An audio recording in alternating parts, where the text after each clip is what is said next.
The demon Lord Valdris had been sleeping for 300 years when they first assigned her to him. Not continuously, of course. That would have been impractical even for someone of his power. Rather, he slept in the way immortals do, deeply, excessively, and with complete disregard for the turning of seasons or the concerns of those who served him. His castle had fallen into a peculiar rhythm during those centuries. The generals managed the borders. The scholars maintained the archives. The servants kept the halls clean, though fewer people walked them with each passing decade. And every morning, without fail, someone had to wake the demon lord because he absolutely would not rise on his own. It had become a position of surprising importance. The morning attendant, they called it, though the role had gone through 17 different people in the last century alone. Some quit. Some were dismissed for incompetence. One simply never returned after a particularly difficult waking, and no one had bothered to search for him. Then came Elara.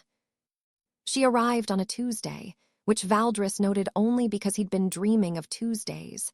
Specifically, the Tuesday 700 years ago when he'd first claimed this castle. In his dream, the stones were still warm from dragonfire, and blood still stained the courtyard.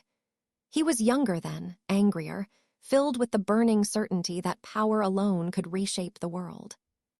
The dream shattered when he felt the familiar tug of waking. Someone was in his chamber. "My Lord Valdris," came a voice, clear and steady. "Dawn has broken, it's time to rise." He ignored it, as was his custom. The first waking call was always merely a suggestion. "My lord," the voice continued, closer now, "your council awaits your presence. There are documents requiring your seal." Valdris pulled the darkness of sleep closer around him like a blanket. There were always documents. There had been documents for 1,000 years. They could wait. He heard footsteps, measured and unhurried, crossing his chamber. Then came the sound he'd been dreading, the heavy curtains being pulled aside. Even through his closed eyelids, he sensed the offensive brightness of morning light flooding the room. "I've brought black tea," the voice said. "The blend from the eastern valleys that you prefer, though I notice the kitchen has been preparing it incorrectly. I've adjusted the temperature and steeping time." That was unusual. Valdris cracked one eye open slightly. The woman standing beside his bed was younger than he'd expected, perhaps 25 in human years, with dark hair pulled into a practical braid. She wore the simple gray uniform of castle staff, and she held a tea tray with the steady hands of someone who had no intention of being dismissed. "You're new," he said, his voice rough with sleep. "Yes, my lord. My name is Elara. I've been assigned as your morning attendant." "Where is Matthias?" "He retired, my lord. He said his nerves couldn't handle another year of this position." Valdris almost smiled. Matthias had lasted longer than most, nearly 6 years. "And you think your nerves are stronger?" "I don't know yet," Elara replied honestly. "But I make excellent tea, and I'm told I'm very persistent." She placed the cup on his bedside table, and despite himself, Valdris caught the aroma. It was perfect, better than Matthias had ever managed, better than any of them. The Eastern Valley blend required precise temperature control. Too hot, and it became bitter. Too cool, and the subtle notes vanished entirely. He sat up slowly, allowing the silk sheets to pool around his waist. He'd stopped bothering with sleeping clothes 200 years ago. Modesty seemed pointless when you'd conquered half a continent. If Elara was uncomfortable, she didn't show it. She simply handed him the tea and moved to lay out his clothes for the day. The formal robes his council expected, all black and deep purple, heavy with embroidered sigils of power. "The council meeting begins in 1 hour," she said. "Your bath is being drawn. I've had your breakfast sent to the small dining room rather than your desk, as you've been taking all your meals while working for the past month. Your physician mentioned this was inadvisable." "My physician is a worrier." Your physician is 300 years old and quite insistent. Valdris sipped the tea. It was absolutely perfect. You've done your research. This position has a high turnover rate. I thought it best to be thorough. Elara glanced at him briefly, then returned to her tasks. I also read the notes from previous morning attendants. Matthias kept excellent records. Did he write that I'm impossible to wake? He wrote that you respond poorly to urgency and dislike false cheerfulness. Also, that you once turned an attendant into a toad for singing a wake-up song. It was a particularly irritating song. I don't sing, my lord. They fell into silence as Valdris drank his tea and Elara efficiently prepared his chamber for the day. She worked with an economy of movement that spoke of training, opening windows to air out the room, sorting through the papers that had accumulated on his desk, discarding the outdated ones without hesitation. How do you know which documents are obsolete? He asked. I read them, my lord. These 3 are trade reports from last quarter. You've already acted on them. This one is an invitation to a festival that occurred 2 weeks ago. And this appears to be a letter from the northern duchies that you've read but not answered. She held up the last document. They're asking for aid after flooding. The letter is dated 6 weeks ago. Valdris felt something uncomfortable twist in his chest. Guilt, perhaps, though he'd nearly forgotten what that felt like. I meant to respond. Shall I draft a reply for your review? You can do that. I was a scribe before this, my lord, and before that, I studied administration at the Imperial Academy. She paused. The one you destroyed 30 years ago. There was no accusation in her voice, only statement of fact. Valdris studied her more carefully. Then why work in my castle? Because the empire fell, my lord, and those of us who survived had to find new employment. Elara met his eyes directly. You're a conqueror and possibly a tyrant, but you pay on time and your staff is well treated. I've worked for worse. It was the most honest thing anyone had said to him in decades. His council praised him constantly, his generals feared him religiously, and the servants had perfected the art of saying nothing at all. But this woman, this morning attendant with her perfect tea and her blunt assessments, simply told him the truth. Draft the response, he said finally, and have it ready before the council meeting. Yes, my lord. She moved toward the door, then paused. You should drink the rest of your tea before it cools. The second cup is never as good. Then she was gone, leaving Valdris sitting in his bed, holding a teacup, and feeling oddly off balance in a way that had nothing to do with sleep. The days that followed established a pattern. Each morning, Elara would enter his chamber at precisely dawn. She would announce the day, draw the curtains, present his tea, and efficiently summarize what required his attention. She never begged him to wake, never showed frustration at his reluctance to leave the comfort of sleep. She simply made waking up seem like the more reasonable choice than staying in bed. It was infuriatingly effective. Valdris found himself rising earlier, if only to avoid the quiet disappointment in her voice when she had to repeat herself. He found himself actually reading the documents she prepared because she'd already sorted them by importance. He found himself attending meetings on time because she'd laid out his clothes and reminded him of the agenda. His council noticed the change. General Karath commented that his darkness seemed more focused lately. Scholar Temeris mentioned that document processing had accelerated remarkably. Even his physician noted, with some surprise, that Valdris appeared to be sleeping on a more regular schedule.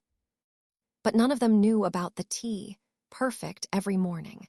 None of them knew about Elara's quiet competence, the way she'd reorganized his entire chamber so that everything he needed was within easy reach. None of them knew that for the first time in 300 years, the demon lord was beginning to look forward to waking up. And Valdris didn't tell them, because he wasn't entirely sure what it meant. All he knew was that, when he closed his eyes at night, He no longer dreamed of conquest and burning cities. Instead, he dreamed of morning light through curtains, the aroma of perfectly steeped tea, and a calm voice saying his name like he was someone worth waking. Valdris woke to silence and darkness, and for a long moment, he didn't know why that was wrong. Then he realized Elara hadn't come yet. He lay still in his bed, aware of the absence in a way that disturbed him. For 2 months now, every morning had begun the same way. The sound of his chamber door opening quietly, footsteps across the stone floor. Elara's voice, never loud, always certain, pulling him gently from whatever dreams still held him. But not today.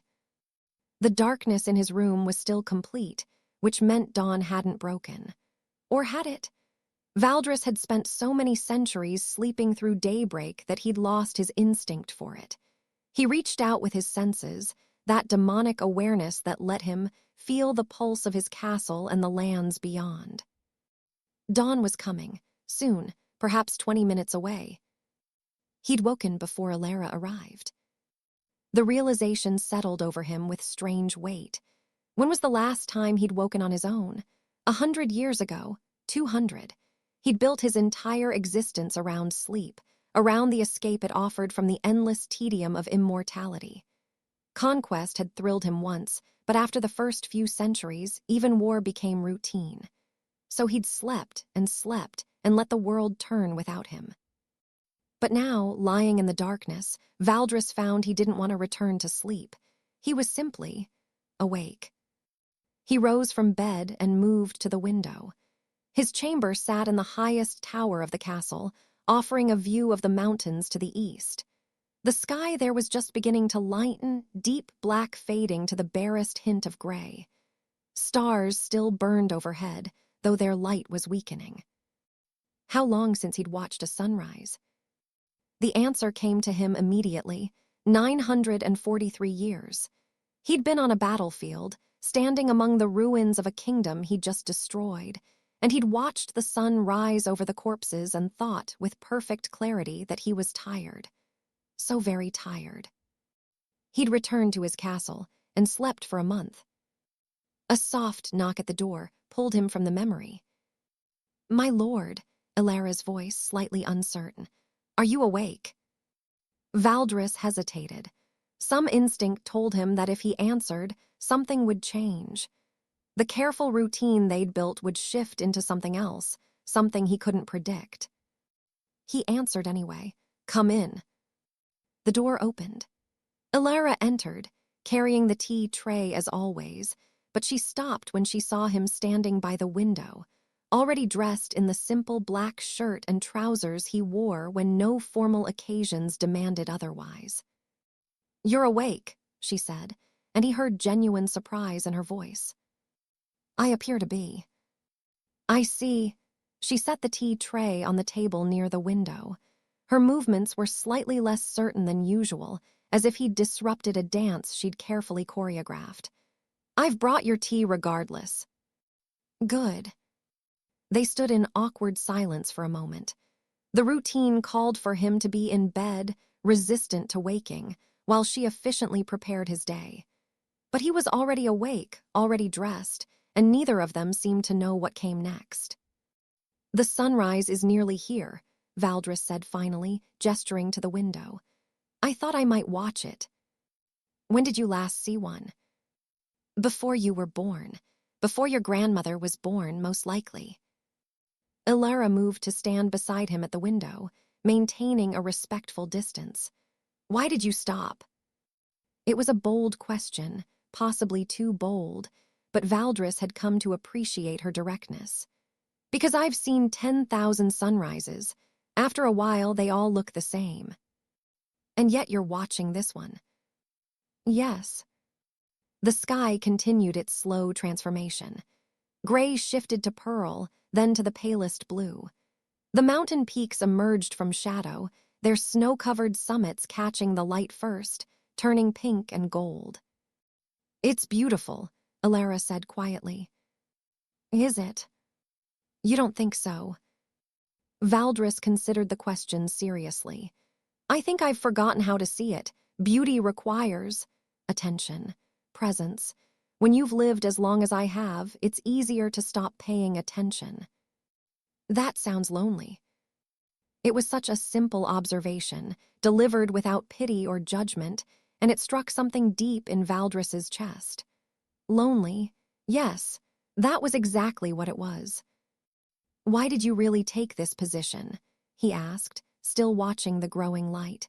The truth, not the practical answer about employment. Elara was quiet for a long moment. My teacher at the academy used to say that even the darkest things cast shadows, and shadows prove the existence of light. I wanted to see if that was true.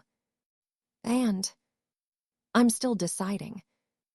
The sun broke over the mountain ridge, spilling golden light across the valley. It flooded through the window, warming Valdris's face, and he remembered suddenly what this felt like, the simple physical pleasure of dawn after a long night. The council meeting, Elara said. It's not for another 3 hours. I know. You've never been early before. You're usually barely on time. Valdris turned to look at her. In the morning light, he could see details he'd never noticed. A small scar on her chin, the way her dark eyes held flecks of amber, the intelligence and wariness that lived in her expression. Perhaps I'm changing, he said. Demon lords don't change. Everyone knows that. Everyone is often wrong. She almost smiled. He'd never seen her smile, he realized. She was always professional, efficient, calm, but not happy. Did she even know how to be happy, this woman who'd survived his conquest and found employment in his castle? Your tea is getting cold, she said. You told me the second cup is never as good. True, but the first cup, when you're actually ready to drink it, is best of all. He accepted the tea she handed him, and their fingers brushed briefly. The contact was nothing, meaningless, over in an instant. But Valdris felt it like an electric shock, awareness racing up his arm. When was the last time he'd touched another person outside of combat? He couldn't remember. They drank their tea in silence as the sun continued to rise. Elara didn't rush to fill the quiet with chatter, didn't seem uncomfortable with the lack of conversation. She simply stood beside him, present and real in a way that most people in his life had stopped being centuries ago. What do you do? He asked suddenly. When you're not waking me or managing my schedule? I have a small room in the East Wing. I read mostly. Sometimes I walk in the gardens. The gardens are overgrown. Yes, but there's a bench near the old fountain that catches the afternoon sun. It's peaceful. I didn't know the fountain still worked. It doesn't, but the basin fills with rainwater and birds come to bathe there. I like watching them. Valdris tried to remember the last time he'd been to the gardens. A century ago, more. They'd been planted by the castle's previous owner, a duchess who'd loved roses. He'd killed her, of course, during the conquest. But he'd kept the gardens, though he'd never tended them. What do you read? He asked. History mostly. Poetry sometimes, though good poetry is hard to find these days. All the best poets died in the wars. The casual way she said it, the wars, as if they were natural disasters rather than deliberate campaigns of conquest. His campaigns, his wars. I'm sorry, Valdris said, and the words surprised him as much as they clearly surprised Elara. She turned to look at him fully. For what? The academy, the wars, the poets. Are you? He thought about it, really thought about it. Was he sorry? He'd believed in his conquest once, believed he was bringing order to a chaotic world. But standing here in the morning light, drinking tea with a woman who watched birds in his neglected gardens, it all seemed very far away and possibly pointless. I don't know, he admitted, but I think I might be beginning to be. Elara studied his face for a long moment, and he had the uncomfortable sensation of being truly seen, perhaps for the first time in centuries. "That's something, I suppose," she said finally. They finished their tea as the morning brightened around them. When Elara finally excused herself to attend to her other duties, Valdris remained by the window, watching the world wake up. He'd risen on his own this morning, broken a pattern that had lasted for centuries. And while he stood there, feeling the sun's warmth and thinking about birds in fountains and poets lost to wars, Valdris realized something that should have terrified him, but instead felt oddly like relief. He was beginning to care again. About sunrises, about tea, about a woman with a scar on her chin who'd survived his conquest and still chose to see if darkness could cast shadows. About being awake. And once you started caring, he knew, you couldn't stop. Caring led to connection, connection led to vulnerability, and vulnerability was the one thing a demon lord could never afford. But as he stood alone in his chamber, Valdris discovered he was willing to risk it. Just to see what happened next. The changes came slowly at first, so gradually that even Valdris barely noticed them. He began waking before Elara arrived more often than not. She would enter his chamber to find him already dressed, sometimes reading the documents she'd prepared the night before, occasionally back at the window watching the day emerge. Their morning routine transformed from a battle of wills into something stranger, a quiet ritual they both seemed to anticipate. The tea remained constant. Elara still prepared it perfectly, and they would drink together as dawn broke, sometimes in silence, sometimes in conversation. Valdris found himself asking questions he'd never thought to ask his servants before. What did she think of the new trade agreements? Had she noticed the changing weather patterns? What book was she currently reading? Elara answered honestly, never deferring to his supposed superior wisdom. When he proposed a tax structure that she thought would burden the poorest provinces unfairly, she told him so and explained why. When he dismissed a petition from a minor noble as unimportant, she pointed out the larger implications he'd missed. He should have found her insolence irritating. Instead, he discovered he valued her perspective more than all his counsel's combined flattery. 2 weeks after the first morning he'd woken on his own, Valdris made a decision that surprised even himself. "Walk with me," he said to Elara as they finished their tea. She looked uncertain. "My lord, I have duties." "They can wait. I want to see the gardens." Something flickered across her face, surprise perhaps or caution. "As you wish." They descended through the castle in silence. Valdris noted how the servants bowed quickly and averted their eyes as he passed, the old fear still present after all these years. But when Elara walked these same halls alone, he'd observed, they greeted her with small smiles and nods.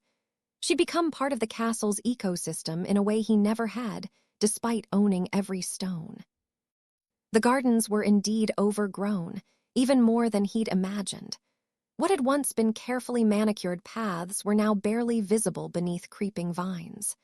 The rose bushes had gone wild, sprawling in thorny tangles.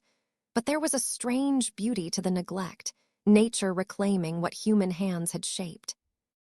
Elara led him to the bench she'd mentioned, near a fountain depicting a woman pouring water from a vessel. The fountain's mechanism had failed long ago, but the basin was indeed filled with rainwater, clear and still. They sat together on the stone bench. It was worn smooth by weather and time, and it did catch the morning sun perfectly. "How did you find this place?" Valdris asked. "I explored. The castle is large, and I was curious what parts of it you'd forgotten." "And what did you discover?" "That you've been living in about 1/10 of your own home. The rest is just abandoned. Whole wings that no one enters, rooms full of things from the people who lived here before." Valdris felt that uncomfortable twist in his chest again. "I never saw the point in exploring. It's just a castle." "It's a beautiful castle, or it was once. It could be again." "Why would I want that?" Elara turned to look at him directly. "Why do you want anything, my lord? You sleep through most of your existence. You barely engage with your own counsel. You built an empire and then seemed to lose interest in it the moment it was complete. What do you actually want? The question struck deeper than she probably intended. What did he want? For centuries, the answer had been simple: power, conquest, dominion. But he'd achieved all that, and it had left him so hollow that sleep seemed preferable to consciousness. I don't know anymore, he admitted. Then perhaps it's time to figure it out. A bird landed on the fountain's edge, a small thing with blue-gray feathers. It hopped along the rim, then dropped down to splash in the shallow water. Its movements were quick and joyful, entirely unself-conscious. Valdris watched it with unexpected fascination. When was the last time he'd observed something simply for the pleasure of observation? You watch these birds often, he asked. Most afternoons when weather permits. That's a house sparrow. They're common but underappreciated. Sometimes I see finches or the occasional thrush. You know birds. I know a lot of things that aren't particularly useful. Before the academy, I wanted to be a naturalist. She smiled slightly, the first real smile he'd seen from her. It transformed her face entirely. Then the wars came, and practical skills became more valuable than knowledge for its own sake. Tell me about them anyway, the birds. So she did. As they sat in the overgrown garden, Elara told him about migration patterns and nesting behaviors, about which species mated for life, and which raised their young communally. Her voice took on a different quality when she spoke about things she loved, warmer, more animated. Valdris found himself listening not just to the information, but to the joy beneath it.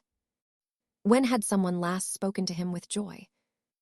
I'm boring you, Elara said suddenly, stopping mid-sentence about territorial calls. No, Valdris said, and meant it absolutely. Please continue. She studied his face as if checking for deception, then resumed her explanation. And Valdris listened and watched the birds and felt something in him that had been frozen for centuries begin, ever so slightly, to thaw. They stayed in the garden for over an hour. Valdris missed a council meeting, the first time he'd done so in decades, and found he didn't particularly care. The council would manage. They always did. What he cared about, inexplicably, was learning the difference between a song sparrow and a house sparrow, and watching Elara's face light up when a particularly colorful finch appeared.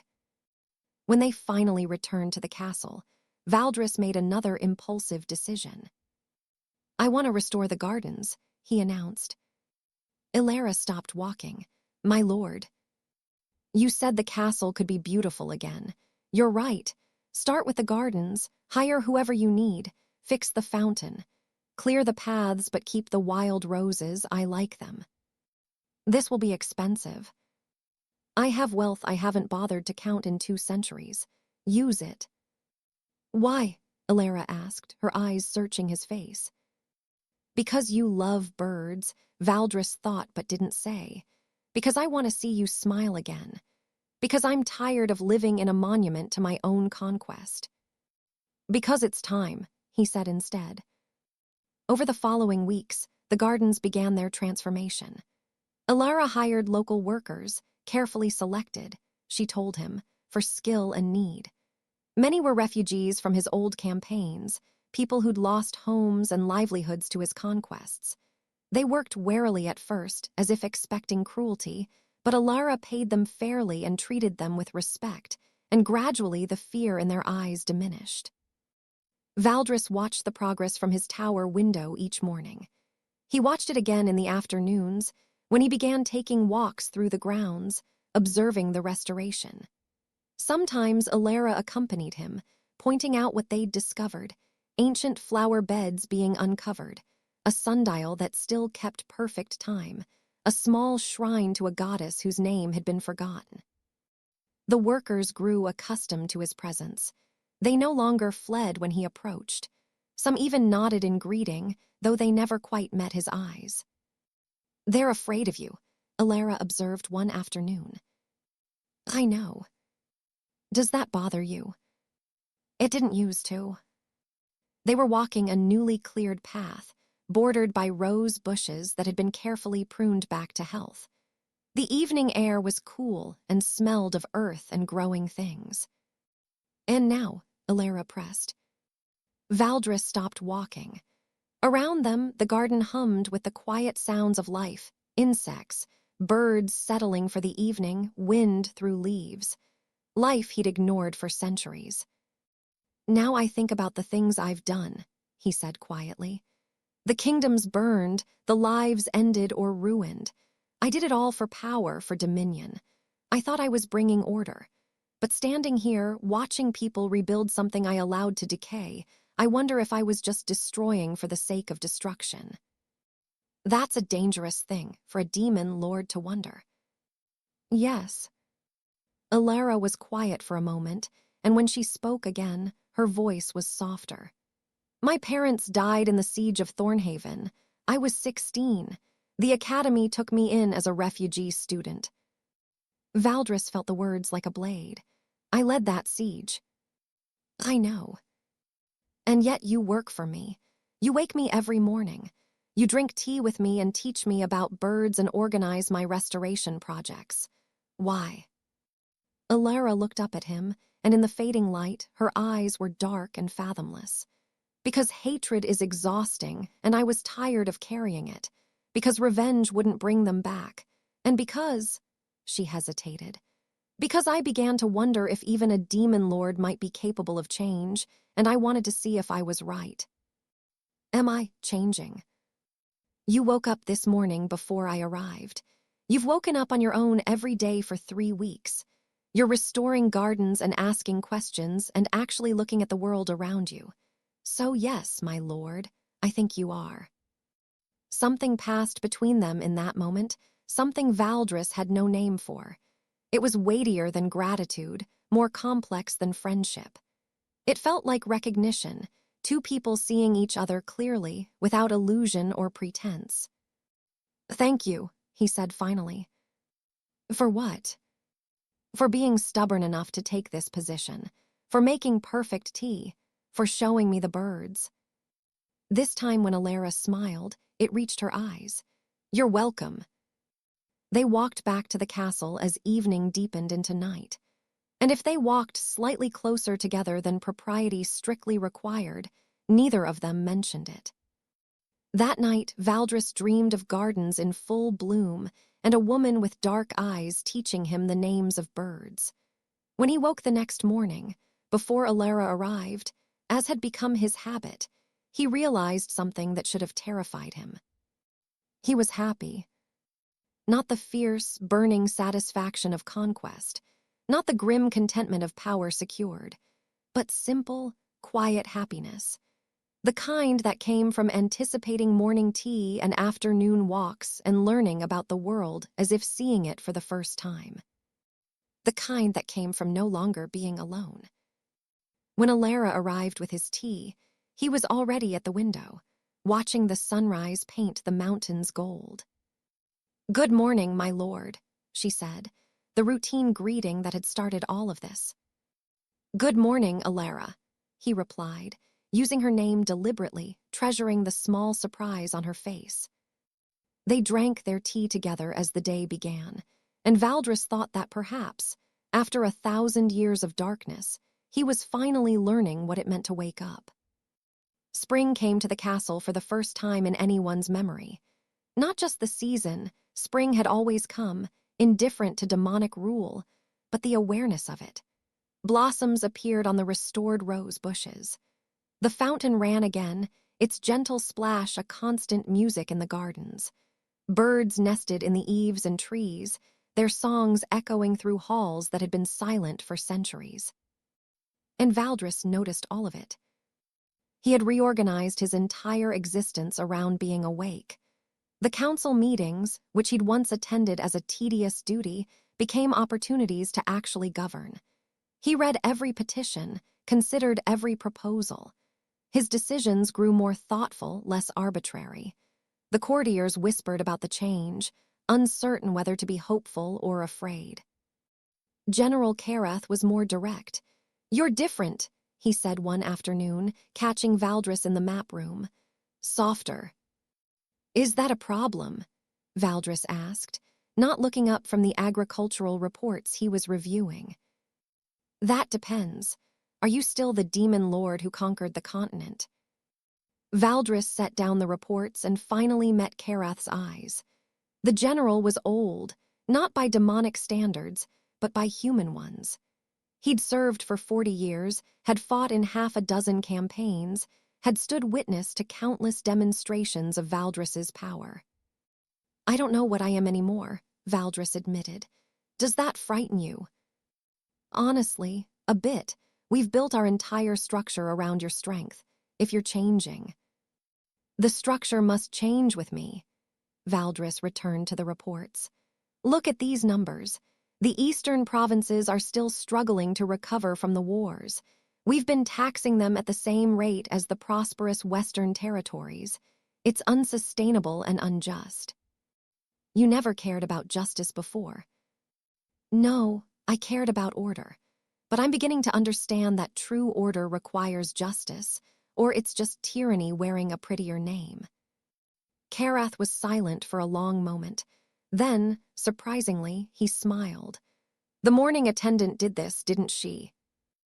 "Elara. She makes recommendations." "Not the policies, this." Karath gestured at Valdris, at the reports, at everything. "Whatever happened to you, it started when she arrived." Valdris wanted to deny it, but what would be the point? "She wakes me up," he said simply. "We've had 17 morning attendants. She's the first one who made me want to stay awake." Understanding crossed Karath's face, followed by something that might have been concern. "My lord, be careful. Caring about people makes you vulnerable." "I know." "And you're willing to accept that risk." Valdris thought about morning tea and garden walks, about learning the names of birds and watching someone smile when they talked about the things they loved. He thought about feeling the sun on his face and giving a damn about agricultural reports because they affected real people with real lives. "Yes," he said, "I think I am." But the universe, Valdris was learning, did not respect personal revelations.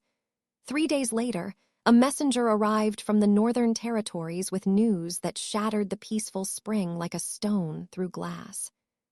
Rebellion. 3 provinces had declared independence, led by former nobles whose lands Valdris had seized during the conquest. They'd been planning it for months, building secret armies, forming alliances. And now they'd made their move, betting that the demon lord had grown too soft to respond with his former brutality. The council convened in emergency session. Valdris sat at the head of the table, listening to his generals argue strategy while his scholars debated the political implications. The consensus was clear: crush the rebellion immediately and completely. Make an example so devastating that no one would dare rebel again. It was exactly what the old Valdris would have done. "My lord," General Karath was watching him expectantly. "Your orders." Valdris looked around the table at the faces he'd known for decades, centuries in some cases. They expected the demon lord they'd always served, swift, merciless, absolute in his power. "Give me a day to consider," he said. The council erupted in protest. A day's delay could mean the rebellion spreading. Hesitation showed weakness. Every moment they waited, the rebels grew bolder. Valdris silenced them with a gesture. "One day, dismissed." They filed out reluctantly, casting worried glances back. Only Karath remained. "You're not going to slaughter them, are you?" the general said quietly. "I don't know what I'm going to do." The demon lord I've served for 40 years would already have his armies marching. Perhaps I'm not him anymore. Karath sighed deeply. "Then who are you?" "I'm trying to figure that out." After the general left, Valdris sat alone in the council chamber, staring at the maps spread before him. The Northern Territories, marked in red. 3 provinces, thousands of people. If he responded with traditional demonic fury, he could end the rebellion in a week. Burn their cities, execute their leaders, remind everyone why they'd feared him for 1,000 years. But then what? More fear, more resentment, more sleeping through the years because being awake meant confronting the weight of what he'd done. Or he could try something different, something unprecedented, something terrifying. He found Elara in the gardens, as he'd known he would. She was overseeing the planting of new flower beds, directing workers with quiet efficiency. She looked up when he approached, and her expression immediately shifted to concern.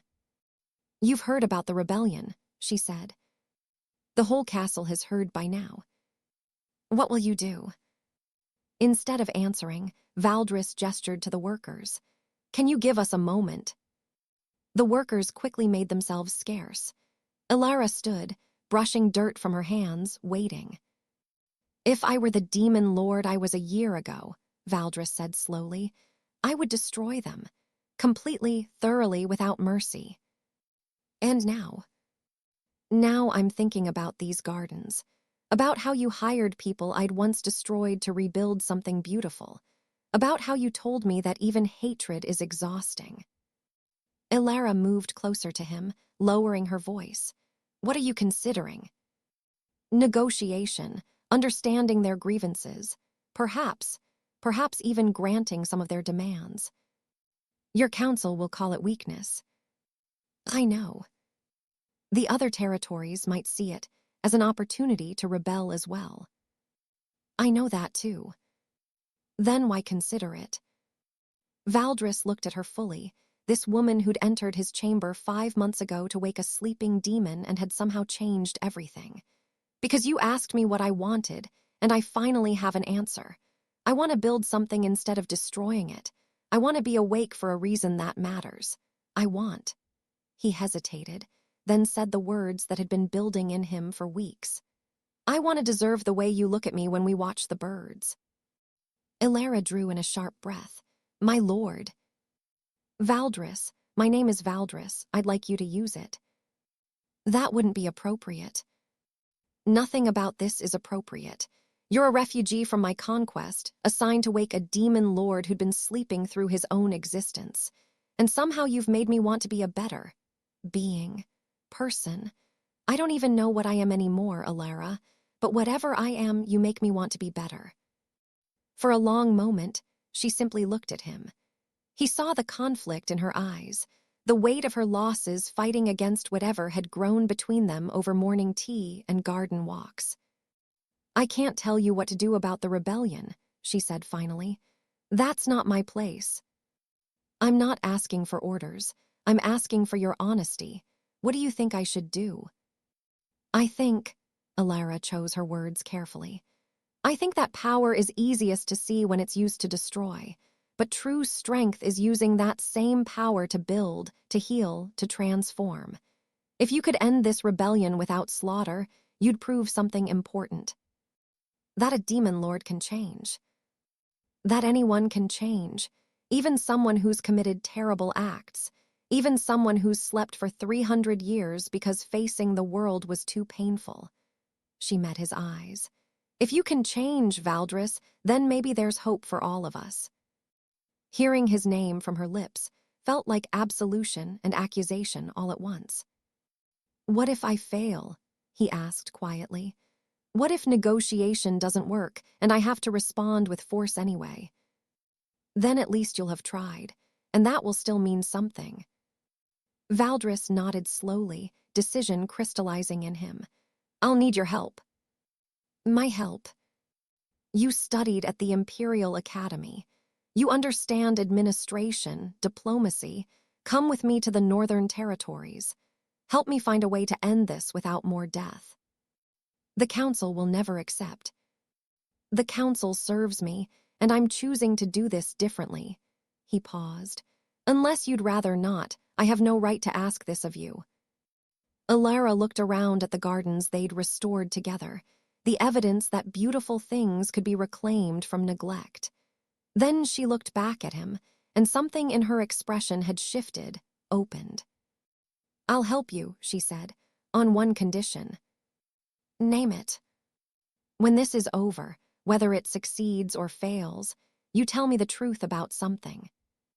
"What?" "Why you really started waking up on your own." Valdris felt his breath catch. The truth was dangerous, complicated.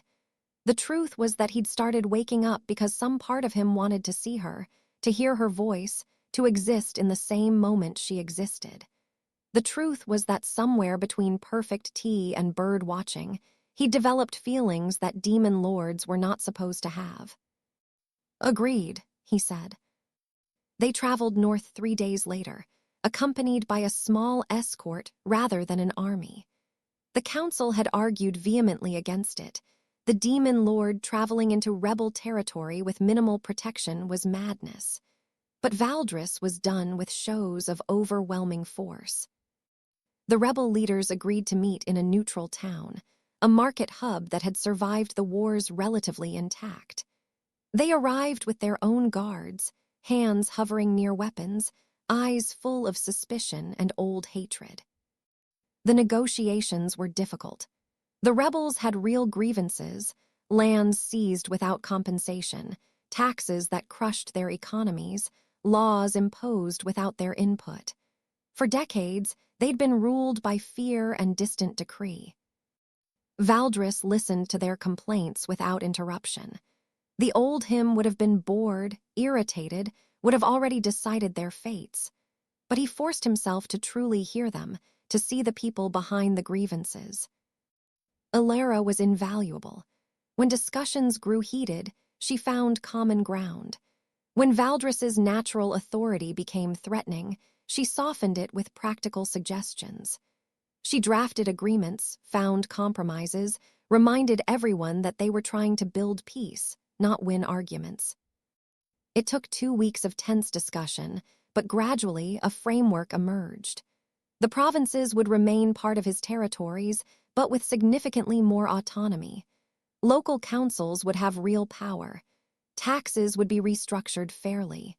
Seized lands would be partially returned, partially compensated. And most radically, Valdris would establish a council of representatives from all territories, giving them voice in governance. It wasn't complete independence, but it was more than anyone had dreamed a demon lord would grant. The night before the final agreements were to be signed, Valdris stood on the balcony of the inn where they were staying, looking out over the town. Lights flickered in windows, ordinary people living ordinary lives. People he'd barely thought about for centuries.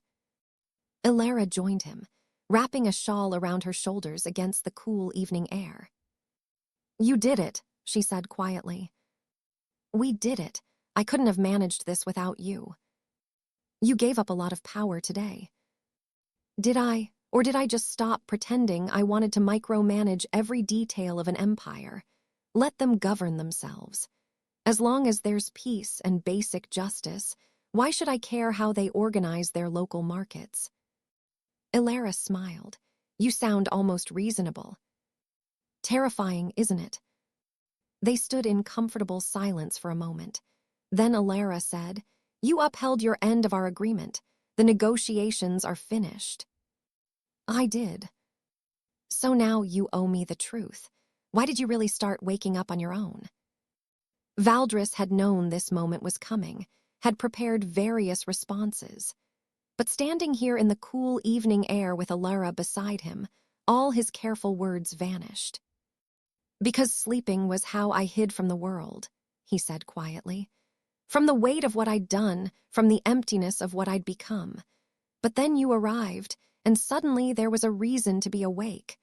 Someone who saw me clearly, all the darkness, all the terrible history, and still believed I might be capable of more." He turned to face her fully. "I started waking up because I wanted to see you, to hear your voice, to drink tea with you and watch sunrises and learn about birds. I woke up because for the first time in 300 years, being conscious was better than dreaming." Elara's eyes were bright in the lamplight. "That's quite an answer." "It's the truth. You asked for the truth." "I did." She stepped closer, close enough that he could see the flecks of amber in her dark eyes. Now I'll give you mine. I took this position because I was angry and tired and needed work. But I kept it because I saw something in you that first morning, a loneliness so deep it had swallowed you whole. And I thought maybe if someone just paid attention, just cared enough to make perfect tea and open the curtains, that person might find their way back to the light. Did I? You're standing here planning peace treaties instead of burning cities. What do you think? Valdris reached out slowly, giving her every chance to step back. When she didn't, he took her hand in his. Her fingers were warm, real, alive. I'm not human, he said. I'm centuries old and responsible for countless deaths. This, whatever this is between us, it's complicated, Elara finished. I know, but I stopped caring about simple a long time ago. Your parents would want me to choose my own life, not live in the shadow of their deaths. Her hand tightened on his. I'm choosing this, whatever this becomes. Valdris raised her hand to his lips, pressing a gentle kiss to her knuckles. It was a gesture from another era, courtly and old-fashioned, but it felt right. Then I suppose, he said softly, I should make sure I'm worth choosing. They returned to the castle 3 weeks later, peace treaty signed, rebellion transformed into reformed governance. The council was wary but couldn't argue with results. The territories were stable, possibly more stable than they'd been in decades. And Valdris was permanently, irrevocably awake. He and Elara maintained propriety in public. She was still his morning attendant, still brought him tea each dawn. But the nature of their mornings had shifted. They talked about everything now, plans for the kingdom and the meaning of old poems, the migration of birds and the structure of just governance.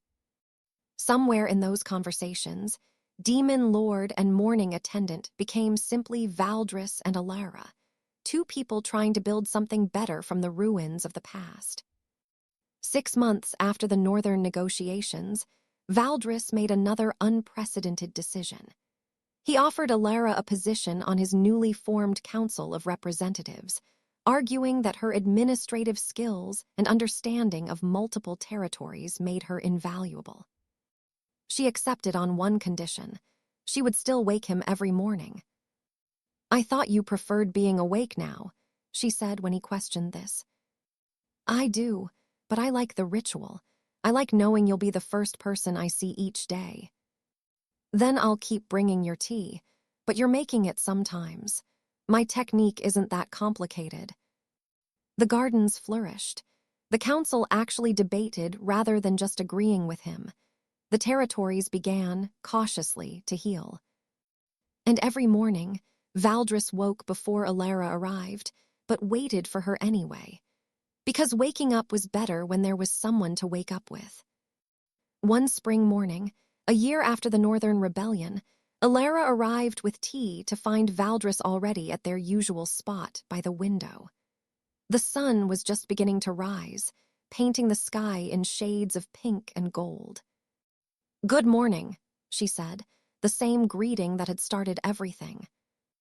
Good morning, he replied, accepting the tea she offered.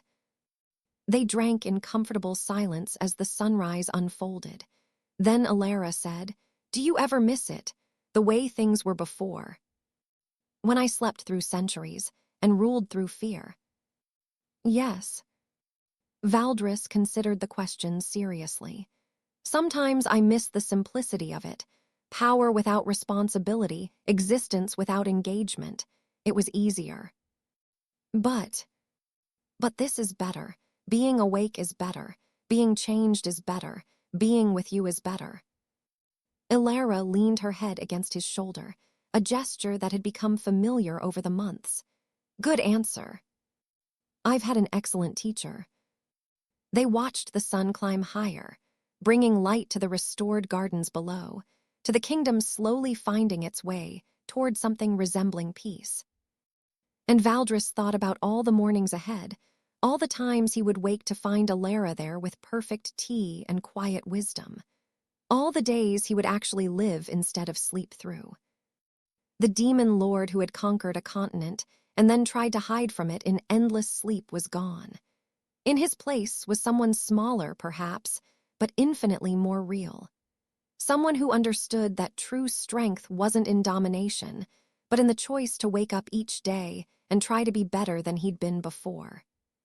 Someone who'd learned that the greatest magic wasn't in power, but in the simple miracle of opening your eyes each morning and finding someone worth waking up for. "Thank you," Valdris said quietly. "For the tea. For everything. For being stubborn. For not giving up on me. For teaching me that it's possible to change even after 1,000 years." Elara lifted her head to look at him, and her smile was bright as the morning sun. "You did the changing yourself. I just made the tea." "Perfect tea." "Obviously."